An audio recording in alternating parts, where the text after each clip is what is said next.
नमस्कार, आप देख रहे हैं ग्लोब न्यूज झारखंड। मैं हूं सीमा आपके साथ और आइए नजर डालते हैं आज के समाचारों पर। सरायकेला खरसावां जिले के गम्हरिया थाना अंतर्गत उषा मोड़ स्थित न्यूवको ऑटो प्राइवेट लिमिटेड के तेल चैम्बर में शुक्रवार दोपहर अचानक आग लग गई। वहीं आग लगते ही कंपनी में अफरा तफरी मच गई। इधर आग की सूचना मिलते ही झारखंड राज्य अग्निशमन विभाग के फायर ब्रिगेड की गाड़ी मौके पर पहुंची और आग पर काबू पाया गया। वैसे आग कैसे लगी और कितने का नुकसान होने के सवाल पर कंपनी प्रबंधन ने कुछ भी बताने से साफ मना कर दिया। यहां तक कि कंपनी प्रबंधन द्वारा मीडिया कर्मियों को प्रवेश करने से रोक दिया गया।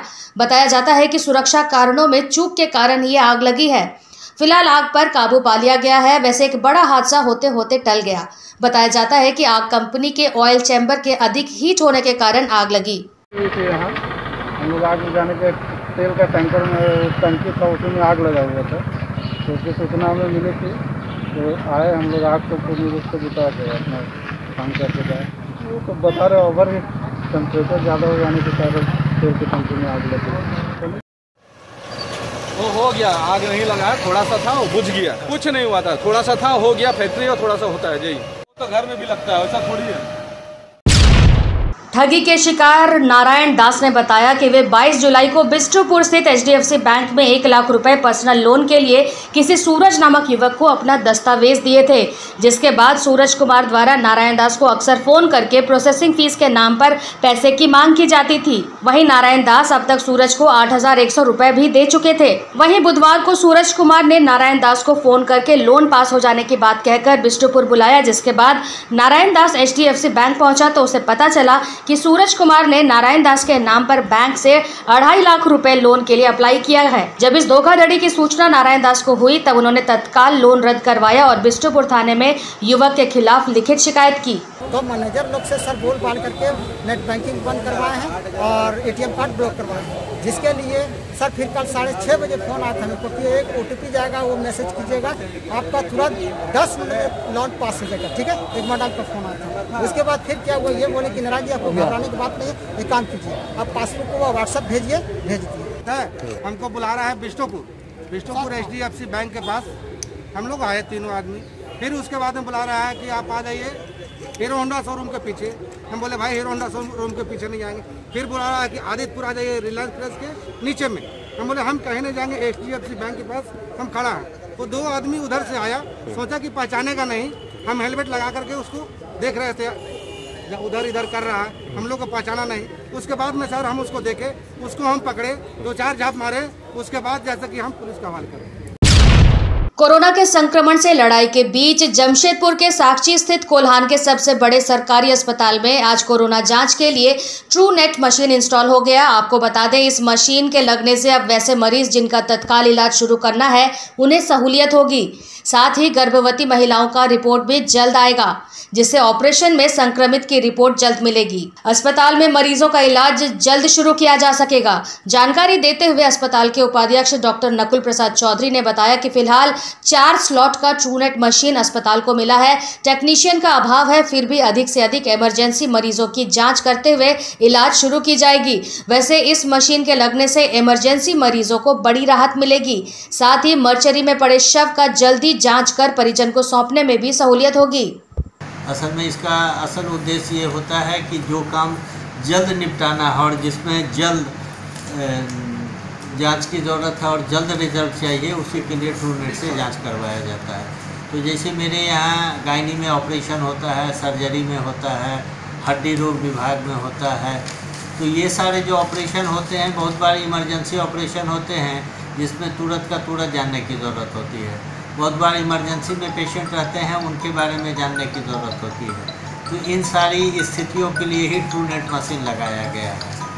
और इसकी जो कैपेसिटी है, MGM अस्पताल को 4 स्लॉट का मशीन दिया गया है, तो 1 घंटा 20 मिनट में 4 स्लॉट निकलता है, यही इसकी कैपेसिटी। राज्य के स्वास्थ्य मंत्री बन्ना गुप्ता शुक्रवार को खास महल स्थित सदर अस्पताल पहुंचे, जहां मंत्री ने अस्पताल का औचक निरीक्षण किया। इस दौरान मंत्री न सरकारी गार्ड के साथ पहुंचे, न ही पूर्व से किसी को सूचित किया था। इस दौरान मंत्री के साथ कुछ खास लोग ही मौजूद रहे। वहीं मंत्री ने अस्पताल के सभी विभागों के साथ शौचालय और कैंटीन का भी निरीक्षण किया। इतना ही नहीं, मंत्री ने कैंटीन में बना भोजन खुद खाया और अस्पताल में इलाज करा रहे मरीजों से मिलकर उनका हाल जाना। इस दौरान मंत्री ने इलाजरत रोगियों से अस्पताल द्वारा दिए जा रहे सुविधाओं की जानकारी ली। उधर मंत्री के औचक निरीक्षण के बाद अस्पताल परिसर में हड़कंप मच गया। वहीं मंत्री अस्पताल की व्यवस्था से संतुष्ट नजर आए। हालांकि कैंटीन सहित अन्य विभागों में मंत्री ने कुछ सुधार की बात कही है। उन्होंने अस्पताल में सिविल सर्जन को एक रिपोर्ट बनाने का निर्देश दिया ताकि मरीजों को और बेहतर सुविधा उपलब्ध कराई जा सके।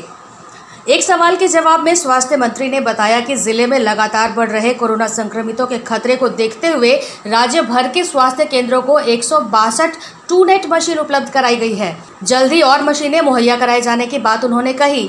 वहीं मंत्री ने झारखंड के पलामू के बाद दुमका और देवघर में BSL लैब जल्द शुरू किए जाने की जानकारी दी। तो मैं अपने भाइयों को देखने आया था, उस व्यवस्था को देखने आया था और देख के बहुत संतुष्ट हूँ कि बहुत अच्छा साफ सफाई का भी काम है। भोजन का भी मैंने देखा, कैंटीन के लोगों से भी और भी मरीजों से भी मिला। तो मैं बहुत धन्यवाद देता हूँ सिविल सर्जन साहब का, डॉक्टर लाल का, पूरी इस व्यवस्था में जो भी यहाँ के डॉक्टर हैं, पदाधिकारी हैं और जो भी इस व्यवस्था को देख रहे हैं, हम सबको धन्यवाद देते हैं। ट्रूनेट मशीन अभी दिया है और ट्रूनेट मशीन की और व्यवस्था हम लोग कर रहे हैं। 162 ट्रूनेट मशीन और क्रय की जा रही है। वो जैसे ही आ जाएगा ट्रूनेट मशीन की जो है संख्या हम लोग बढ़ाएंगे। अभी कुछ ही समय में दुमका और देवघर में भी हम लोग जो है लैब का संचालन करने जा रहे हैं। इससे हमारे राज्य के लोगों का जो है कि जो जांच करने की क्षमता है वो बढ़ेगी। जमशेदपुर शहर ने कोरोना से जंग में एक और कदम बढ़ाया है। शहर में अब प्लाज्मा डोनेशन शुरू हो गया है। यहां से इकट्ठा होने वाले प्लाज्मा का इस्तेमाल कर कोरोना संक्रमित मरीजों को ठीक किया जा सकेगा। जमशेदपुर ब्लड बैंक में टाटा मुख्य अस्पताल के GM की देखरेख में पहले डोनर ने अपना प्लाज्मा डोनेट किया। गौरतलब हो कि देश भर में इस थेरेपी के माध्यम से बड़ी संख्या में कोरोना मरीजों को ठीक किया जा सका है और यह प्रक्रिया लगातार जारी है। इसमें वैसे लोगों के प्लाज्मा लिए जाते हैं जो पहले कोरोना संक्रमित हुए हों और फिर ठीक हो चुके हों। 28 दिनों के बाद उनका शरीर खुद ही इस वायरस से लड़ने के लिए एंटीबॉडी बनाता है और उसके बाद उसी के प्लाज्मा से किसी दूसरे मरीज को ठीक किया जा सकता है। जमशेदपुर में भी अब इस थेरेपी से इलाज संभव होगा और शुक्रवार से जमशेदपुर ब्लड बैंक में प्लाज्मा इकट्ठा करने का कार्य शुरू किया गया। टाटा मुख्य अस्पताल के GM डॉक्टर राजन चौधरी की देखरेख में पहले डोनर ने अपना प्लाज्मा डोनेट किया और अब यह प्रक्रिया लगातार जारी रहेगी। नेशनल गाइडलाइंस के हिसाब से कुछ नए ट्रीटमेंट्स का रिकमेंडेशंस है और सैंक्शंस है। उसमें एक ट्रीटमेंट है प्लाज्मा थेरेपी।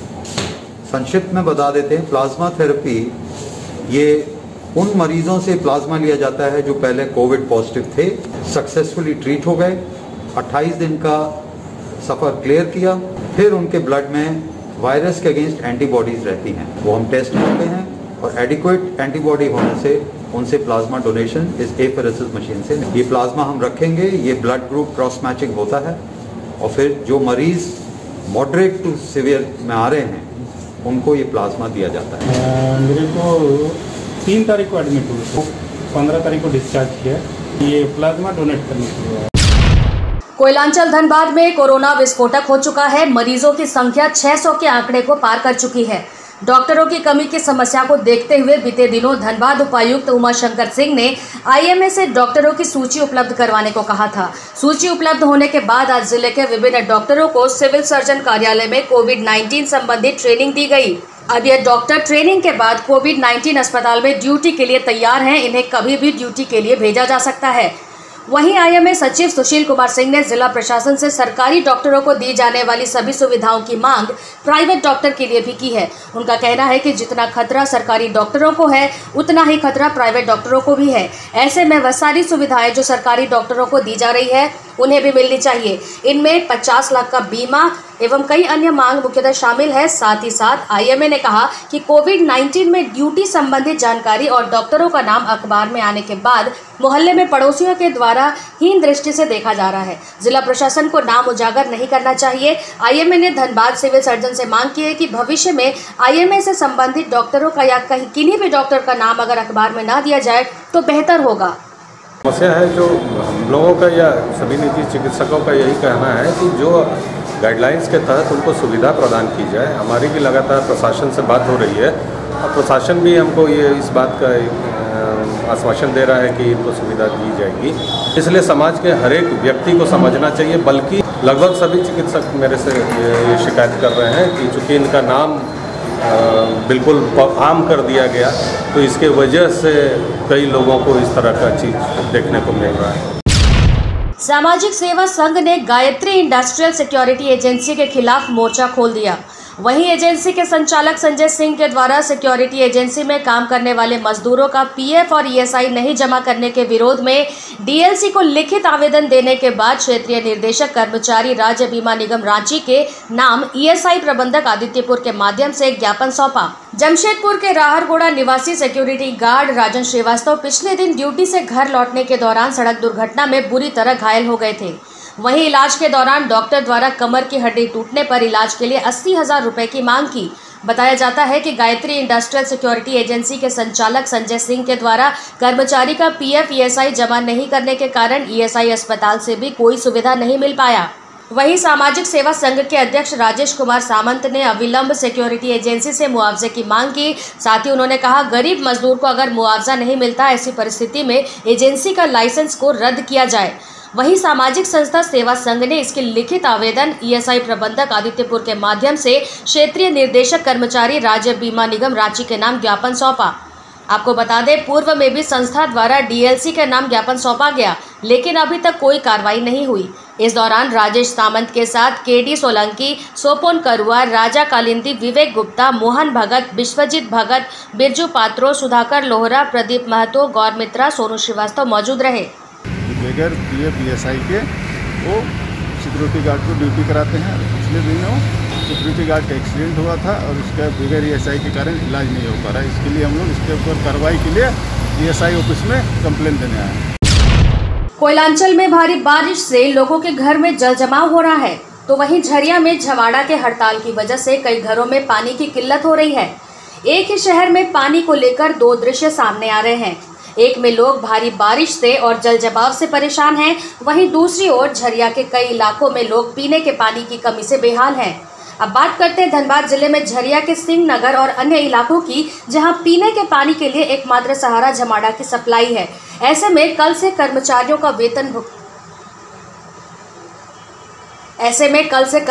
के वेतन भुगतान की मांग को लेकर हड़ताल पर चले जाना झरिया के लोगों के लिए परेशानी का सबब बन गया है। हालांकि शुक्रवार की दोपहर में समझौता वार्ता कर हड़ताल को समाप्त कराया गया है, लेकिन इलाके में पानी की किल्लत के लिए लोग दूर दराज से आकर कई